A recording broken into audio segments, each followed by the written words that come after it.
আমরা কিছু sentence make করব। সেন্টেন্স মেক করা খুব কঠিন কিছু না এবং এটার পেছনে খুব জটিল কিছু নেই বললেই চলে। একটা সেন্টেন্স মেক করি, এরপরে বিষয়গুলো আর একটু ক্লিয়ার হবে। সেন্টেন্সটা মেক করার কি ধরনের সেন্টেন্স মেক করব?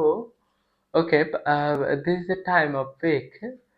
যারা এইবার এসএসসির পোলাপান আসোস এবং ইন্টারের পোলাপান আসোস, তোরা মনে প্রাণে চাইতেছস যে আরেকটা মানে হয়তো পৃথিবীতে যুদ্ধ টুদ্ধ লাগুক, অথবা এগেইন করোনার প্যান্ডামিকের মতো আরো একটা প্যান্ডামিক আইসা তখন পরীক্ষাটা যে কোনো ভাবে বাদ হয়ে যাক, বন্ধ হয়ে যাক, এরকম চাইতেছস যে এই, তাই না? তাহলে এইরকম যদি হয় সেক্ষেত্রে আমাদের সেন্টেন্সটা কি হইতে পারে যে ইট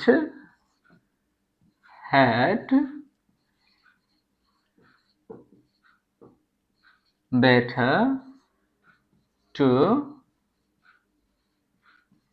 postpone our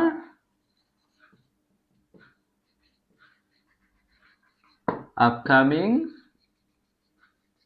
exam, নাকি? এখন দেখ, এই যে এটাই বলতেছিলি তুই যে আমাদের বা আমার এই যে সামনের পরীক্ষাটা আসতেছে এটা বাদ হয়ে গেলে ভালো হইতো। কি বলছি? ওই যে ভালো হইতো না, এই ভালো হইতো ইট হ্যাড বেটার, ভালো হতো। এটা দিয়ে আমরা ইট হ্যাড বেটার দিয়ে বলতেছি যে ভালো হইতো। কি করলে ভালো হইতো? পরীক্ষাটা বন্ধ হয়ে গেলে ভালো হইতো। এর জন্য কি করতেছি? এই যে আমাদের টু বন্ধ হয়ে যাওয়া, কি করতেছি? পোস্টপোন, বন্ধ হয়ে যাওয়া মানে কি? To postpone. কাদের? আমাদের।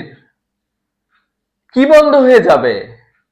আমাদের সামনে যে পরীক্ষাটা আছে সেটা বন্ধ হয়ে গেলে।